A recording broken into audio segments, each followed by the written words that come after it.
Hello everyone, welcome to मेज़ा मैक्रामे। आज का tutorial मैं आपको बताने वाली हूँ वो है लोटस लीफ।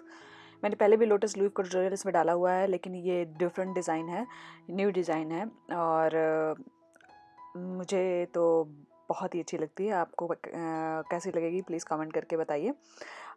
मैंने इसके लिए लिया है ग्रीन कॉर्ड जो कि 3 mm मोटा है और ये ट्विस्टेड कॉटन कॉर्ड है।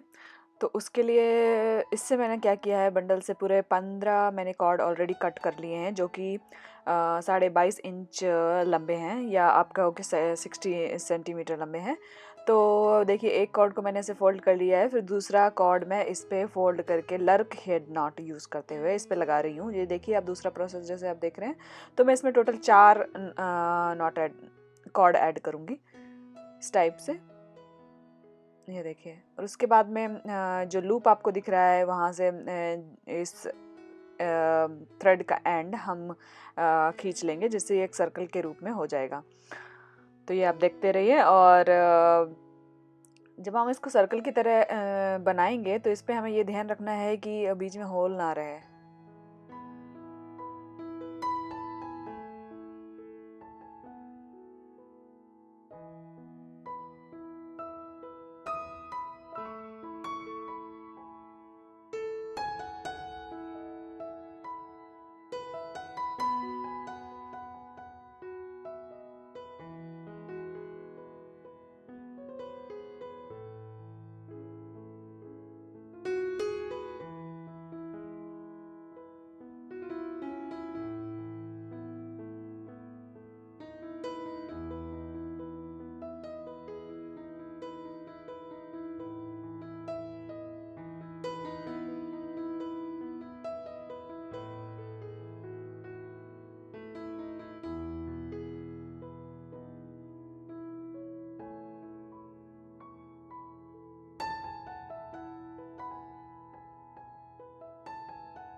ये देखिए, सर्कल बनाने के बाद हमने ऐसे पिन डाउन कर लिया है, नीचे ऐसे पिन करके रख लगा दिया है।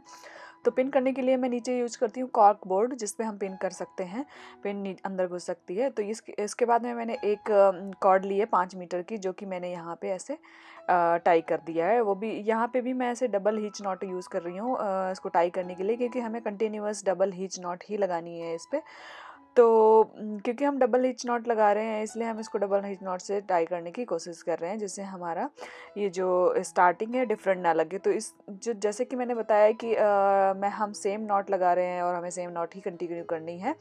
तो उसके उसके हिसाब से अगर आपको इतना 5 मीटर लंबा बहुत ज़्यादा लंबा लगता है डबल हिच नॉट लगाने के लिए, क्योंकि मैं यहाँ पे दूसरी तरह से नॉट लगाती हूँ, इसमें इतना डिफिकल्ट नहीं होता है, क्योंकि हमें पूरा थ्रेड उसके बीच से निकालने की ज़रूरत नहीं पड़ती। अगर आप नॉर्मल तरीके से डबल हिच नॉट लगाते हैं तो उसके लिए हमें पूरा थ्रेड अंदर से डाल के लूप में और पूरा निकालने की ज़रूरत है, जो कि बहुत लंबा प्रोसेस हो जाता है। तो आप क्या कर सकते हैं कि 2-2 मीटर या 1-1 मीटर की नॉट थ्रेड ले सकते हैं 5 मीटर की जगह। और फिर आप जैसे मैंने पहले बताया था इस पर टाई करने के लिए, वही तरीके से आप कंटिन्यूअस टाई करते जा सकते हैं। कोई डिफ़िकल्टी नहीं आएगी। बट ये तरीका बहुत ही ईजी है, क्योंकि आपको इस पे बार बार थ्रेड कट नहीं करना पड़ता है और बार बार आपको बीच में टाई नहीं करना पड़ता है। और इसमें आपको आसानी से दिख रहा होगा कि ये कैसे करना है। एक दो बार आप ट्राई करेंगे तो ये आपको हाथ में बैठ जाएगा। और ये तरीका अगर आप बड़े प्रोजेक्ट बनाते हैं तो इसके लिए बहुत ही ईजी हो जाता है, जैसे आप मैक्रामे कर्टन वगैरह भी बनाते हैं। देख रहे हैं कि अब हमें बीच में गैप दिख रहा है। अगर हम दूसरा वाला थ्रेड इस पे टाई करेंगे, दूसरे वाले नेक्स्ट वाले थ्रेड पे हम डबल हिच नॉट लगाएंगे, तो ये बहुत ही ज़्यादा टाइट हो जाएगा और ये हमें कटोरी वाला जैसा शेप देने लगेगा, बॉल का शेप देने लगेगा। तो उसके लिए हम बीच में क्या करते हैं कि गैप को फिल कर देते हैं कॉर्ड से। तो जो हमारी 15 कॉर्ड्स में से जो कॉर्ड बची हुई थी, जैसे कि हमने यहाँ पे 5 कॉर्ड ऑलरेडी यूज़ कर ली हैं और 5 बची हुई हैं, तो मैंने यहाँ पे तो यहाँ पे आप देख रहे हैं जो तरीका मैंने इस पे लगाया है, उस तरह की वो हमारी डबल हिच नॉट नहीं बन रही है। तो हम इसको दूसरे तरीके से ऐड करेंगे। ये तरीका हम कई बार यूज़ करते हैं, बट यहाँ पे ये तरीका फिट नहीं बैठ रहा है, तो उसके लिए हम यहाँ पे दूसरा तरीका ऐड करने वाले यूज़ करने वाले हैं ये कॉर्ड्स ऐड करने के लिए।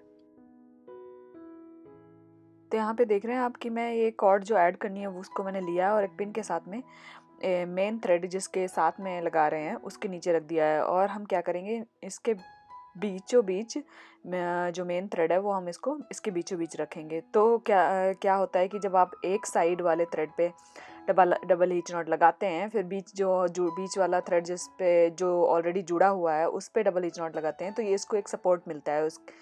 तो पहले आप इस पे डबल हीच नॉट लगाइए, फिर आप मेन थ्रेड पे डबल हीच नॉट लगाइए, फिर आप जाके उसके दूसरी साइड वाले या दूसरे पार्ट में डबल हीच नॉट लगाइए। इस तरीके से आपको आपके जो प्रोजेक्ट है उसमें कहीं ढीलापन या लूज़ नहीं दिखाई देगा। तो ये देखिए, हम जब दूसरे जो उसकी दूसरी साइड थी उस पे निकाली थी हमने थ्रेड, वो या उसका जो हमने थ्रेड ऐड की उसका दूसरा पार्ट है उस पे आप डबल हीच नॉट लगा रहे हैं। और ये तरीका बहुत ही आसान है, एक बार आप ट्राई करेंगे। हाँ, थ्रेड फिक्स करने में थोड़ा डिफ़िकल्ट होता है, लेकिन हाँ, इससे ये शेप बहुत ही अच्छा देता है।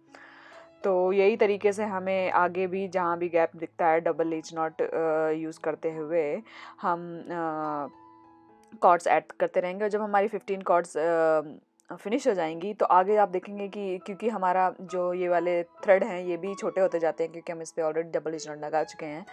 तो उनके हिसाब से आप जहाँ भी ज़रूरत पड़े उसके हिसाब से आप क्या करना है कि ये जो थ्रेड इस पे ऑलरेडी हैं मेन थ्रेड, उनको मेज़र कर लीजिए और उनके हिसाब से आप कट कर लीजिए, क्योंकि आगे भी 15 के साथ भी आपको ज़रूरत पड़ने वाली है इसमें थ्रेड ऐड करने के लिए, क्योंकि बहुत सारे गैप होंगे और हम गैप अगर नहीं फिल करते हैं तो ये शेप बाउल जैसा शेप देने लगेगा। तो जैसे कि मैंने कहा, आप अपने जो बाकी के थ्रेड बचे हुए हैं उनको मेज़र करते हुए आप इस पर थ्रेड कंटिन्यूअस कर सकते हैं। क्योंकि अगर आप पहले से ही लंबे थ्रेड काट के बैठ जाएंगे तो होता क्या है कि उसकी ज़रूरत हमारे लंबे थ्रेड की कम पड़ती है आगे, क्योंकि हम ऑलरेडी उतना उस पर यूज़ कर चुके हैं या उस पर हम ऑलरेडी डबल हीच नॉट बना चुके हैं, तो हमें उतना लंबा थ्रेड नहीं चाहिए। तो बेसिकली हमें बहुत ज़्यादा लंबा थ्रेड कट करने की ज़रूरत नहीं है।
तो ये देखिए मैंने इतना ऑलरेडी बना लिया है, और आप अपना मेज़र करते जाइए, आपको जितना लंबा या जितना सर्कुलर जितना जितने इंच का चाहिए सर्कल, उतने इंच का आप अपने हिसाब से बना दीजिए। अगर आपने छोटा फ्लावर बनाया है तो आपको छोटे लीफ बनाने, अगर आप बड़ा फ्लावर बनाया है तो उससे मैच करते हुए आपको बड़े लीफ बनाने की ज़रूरत पड़ेगी।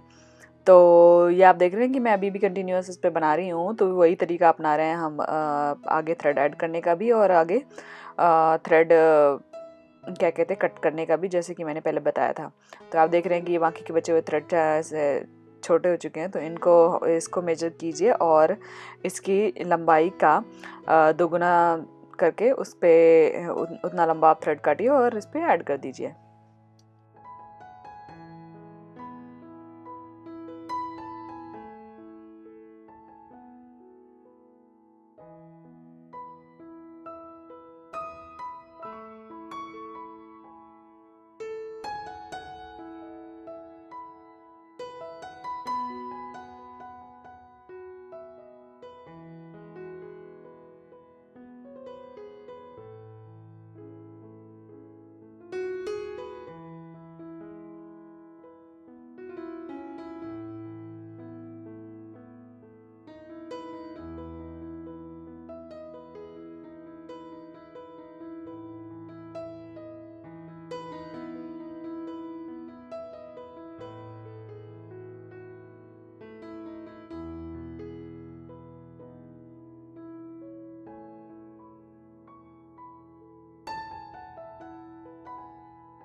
तो यहाँ पे मुझे लग रहा है कि मेरे मेरे मेरे को जितना चाहिए था उतना मुझे मेरा इतना बड़ा मेरा लीफ ऑलरेडी हो चुका है। तो मैं यहाँ पे अभी अपना डबल हिच नॉट बनाना मैं बंद करती हूँ।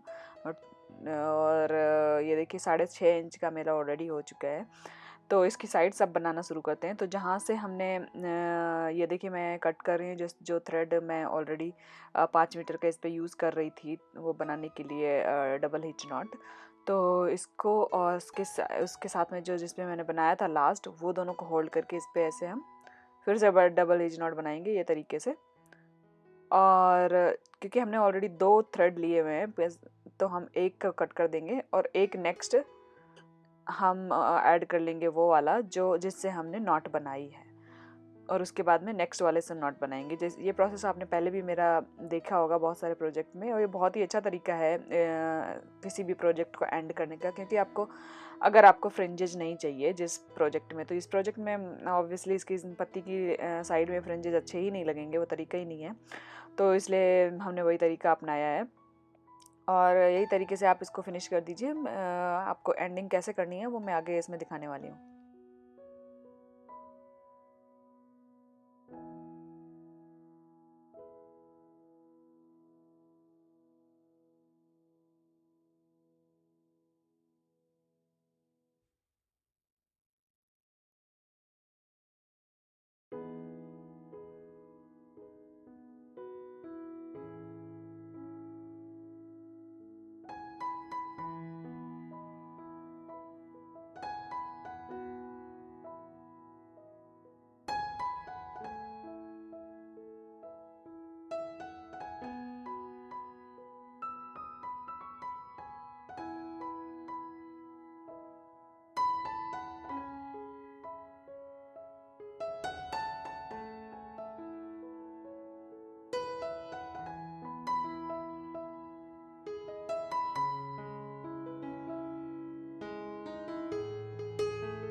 तो ये देखिए इस तरह से लास्ट में हमने अपना प्रोजेक्ट एंड किया है, या अपनी जो साइड्स थी वो एंड की हैं उनके लिए। अब उसके बाद क्या करना है, क्योंकि लास्ट में काफ़ी सारे एक्स्ट्रा थ्रेड बचते हैं, तो हम लास्ट में 2 या 3 ही थ्रेड रखेंगे और उनको पीछे जाके क्रोशिया हुक के मदद से या क्रोशिया हुक यूज़ करके उनको पीछे से अंदर की तरफ निकाल लेंगे, जो भी रिवर्स स्टिच नॉट पीछे हैं उनके अंदर से, और फैब्रिक ग्लू को यूज़ कर लेंगे जो कटे बाद में, क्योंकि हमें कट करना पड़ेगा, हम इतना लंबा थ्रेड नहीं रख सकते हैं जितना भी बचा हुआ है। तो उसको कट करके हम फैब्रिक ग्लू यूज़ कर लेंगे, जिससे हमें ये थोड़ा सिक्योर हो जाए।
ये हमारी लीफ रेडी हो गई है। अभी हमें क्या करना है, एक क्राफ्ट वायर लेना है और पीछे उस पर ऐड कर देना है मिडल में, और उस पर भी ग्रीन कलर की कॉर्ड रैप कर देने हैं, जो कि हमारे पत्ती की जो लकड़ी होती है उसकी तरह दिखे।